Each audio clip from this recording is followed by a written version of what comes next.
I didn't think humiliation would sound like laughter. I thought it would be loud, or angry, or cruel. Instead, it came softly, like amusement, like I was something mildly inconvenient. I stood there holding my stomach, counting breaths, telling myself not to fall. I told myself I could handle a few looks. I told myself I had survived worse. Then someone laughed behind me. Not at a joke. At me. I asked for help and watched faces close. Eyes rolled. A voice said I was being dramatic. My knees buckled and no one moved. No one stood up. No one cared. Until the hospital doors slid open behind me, and the room went silent in a way that felt like fear finding its voice. If you're new here or you've been watching for a while, welcome. Tell me where you're watching from. This channel tells stories that hit close to home, the kind you don't forget easily. If that's your kind of story, you already know what to do. Hannah Carter stood alone near the reception desk of a private hospital in downtown Chicago. She was in her early 30s, visibly pregnant, shoulders tense with pain she refused to dramatize. Her clothes were clean but worn thin at the seams. Her shoes were scuffed. Her hair was pulled back without care. She asked the receptionist for help in a steady voice. The woman behind the desk glanced at her shoes before her face. The pause said everything. A wealthy couple nearby complained loudly that Hannah was blocking the line. A nurse muttered something that made another nurse laugh. Hannah felt the room decide who she was in seconds. She lowered her voice and apologized for the inconvenience. She said she just needed somewhere to sit. No chair was offered. The pain tightened without warning. Hannah leaned against the counter and focused on breathing. Her contractions were irregular, sharp enough to steal sound from her throat. A security guard approached with practiced impatience. He suggested a public hospital across town. A woman in designer heels scoffed and said people like Hannah made places like this unbearable. Another voice added that if she couldn't afford care, she shouldn't be having a baby. Hannah wiped her eyes quickly, not wanting to give them that, too. She pulled out her phone and typed a single message. "I'm here." She sent it and slipped the phone back into her pocket. She didn't ask for help again. I remember thinking how strange it was that pain could make everything quiet. The noise blurred. The lights felt too bright. I wondered if my mother felt like this when no one listened to her either. My legs gave out and I slid to the floor. Someone gasped, but no one rushed forward. A senior doctor walking past stopped suddenly. He looked at me longer than the others had. Not with judgment, with confusion. He crouched and checked my wrist as if confirming something. His hand froze. His expression changed in a way that felt dangerous. He stood up without a word and walked away fast. The bracelet was plain, almost forgettable. Most people never noticed it. The insignia was subtle, unfamiliar to anyone outside a very small circle. The doctor disappeared through double doors marked staff only. The laughter didn't return. Instead, there was unease. Whispers replaced jokes. The receptionist watched the hallway nervously. Hannah stayed on the floor, breathing carefully, refusing to beg. She had learned long ago that dignity did not require permission. She stared at the ceiling and waited. The hospital director rushed back into the lobby minutes later. His face had drained of color. He didn't ask questions. He didn't hesitate. He knelt beside Hannah in his tailored suit. Orders flew from his mouth with sharp authority.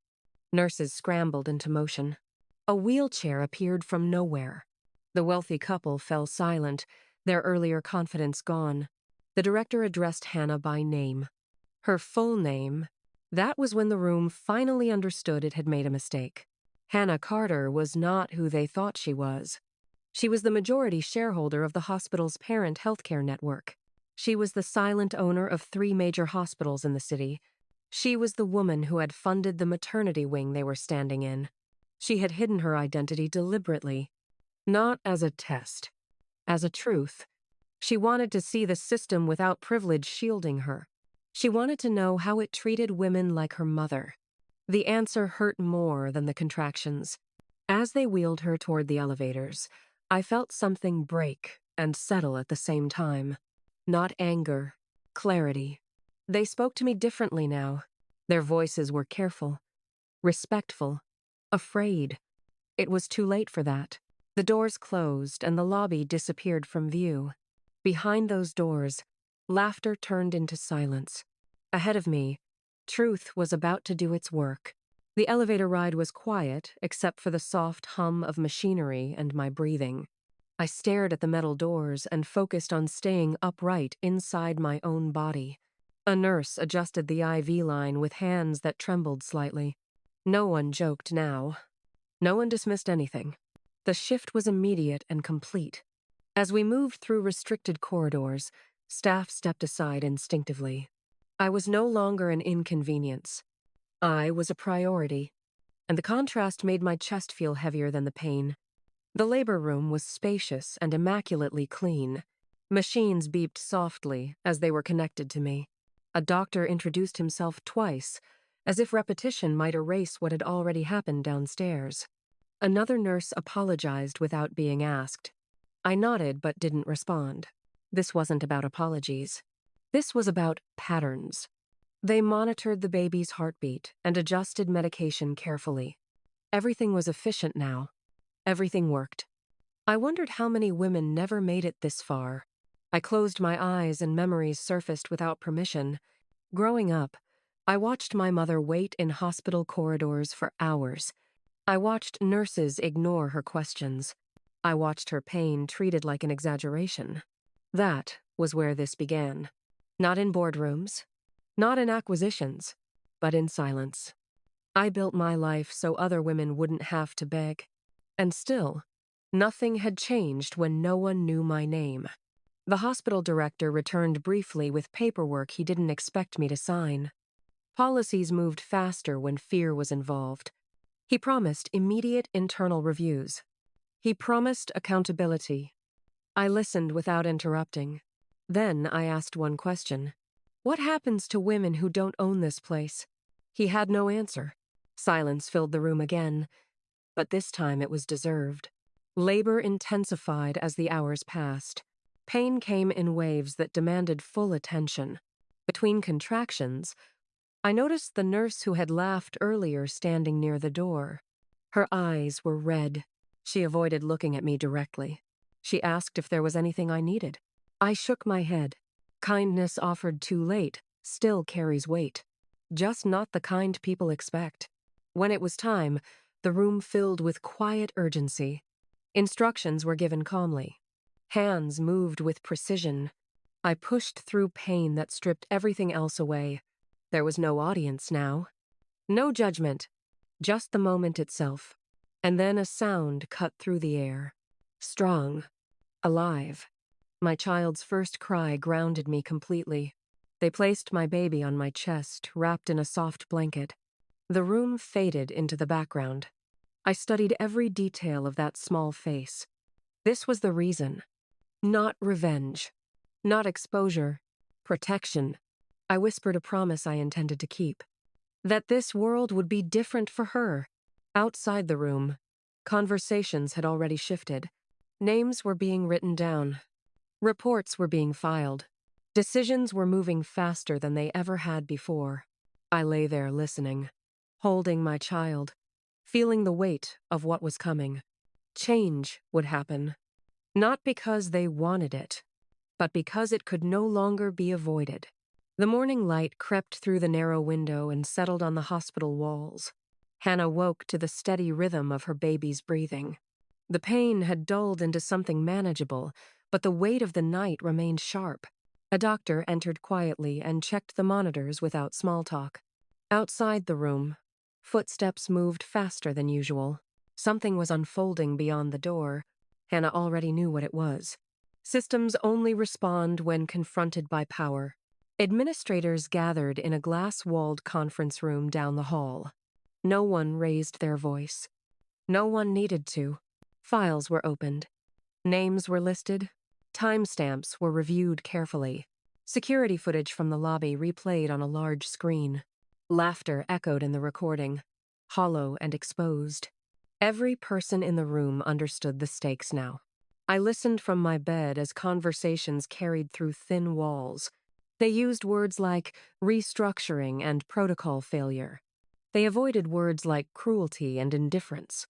I didn't interrupt. I didn't need to. This wasn't about punishing individuals. It was about breaking habits that had been protected for too long. I held my child closer and waited. The nurse who had mocked Hannah earlier was called into the conference room. She walked past Hannah's door without looking inside. Her shoulders were rigid. She was gone for a long time. When she returned, her badge was gone. She paused outside the room, hesitated, then knocked softly. She apologized without excuses. Hannah listened without judgment. Some lessons arrive quietly. If you're still watching, take a minute and subscribe. These stories matter because they reflect real moments people live through every day. Policy changes followed faster than anyone expected. Free emergency maternity care was approved immediately. Staff retraining was mandated across all facilities. Complaint response protocols were rewritten overnight. The hospital director signed every document personally. Fear had turned efficiency into action. Hannah reviewed each update without celebration. This was the minimum. News broke quietly at first. An anonymous donor had triggered a massive internal reform. Details surfaced slowly, carefully. No names were dragged through headlines. No interviews were given. Hannah refused every request. Public spectacle was never the point. Sustainable change was. Weeks later, Hannah walked out of the hospital with her baby. No cameras waited. No one recognized her. She wore simple clothes and moved without attention. The city went on around her. Traffic roared. People hurried past. And for the first time, she felt light enough to breathe. Months passed. Hannah stepped into a small public clinic on the edge of the city. No one looked twice. A nurse smiled warmly and offered her a seat. Without hesitation, without judgment, Hannah sat down and felt something settle inside her. That was all she had ever wanted. The clinic smelled faintly of disinfectant and old magazines. Hannah watched her baby sleep against her chest as voices murmured around her. No one asked questions that carried judgment. No one checked her shoes. The nurse returned with a clipboard and spoke gently, explaining the wait. Hannah nodded and felt an unfamiliar calm. This was how it should have been everywhere. Simple. Human. Across the city, changes were still unfolding. Hospitals revised intake procedures, quietly but decisively. Training sessions became mandatory. Complaint desks were staffed with people trained to listen. Some administrators resisted. Most complied. The system adapted because it had been forced to look at itself. Hannah followed the updates from a distance. She never stepped into the spotlight. I never wanted apologies. I wanted proof that pain would be taken seriously even when it arrived without status. I wanted my daughter to grow up in a world where dignity was not something you earned. Holding her now, I knew the work was only beginning. But beginnings matter. They set direction. The woman who had scoffed in the lobby that day never saw Hannah again. But she noticed changes. Longer wait times for some, shorter for others. Clear rules enforced without exception. The laughter she once shared with strangers was gone, replaced by caution. Consequences have a way of spreading quietly. Hannah's life returned to its private rhythm. Board meetings resumed under different leadership tones. Budgets reflected new priorities. She insisted on reports that included patient experiences, not just numbers.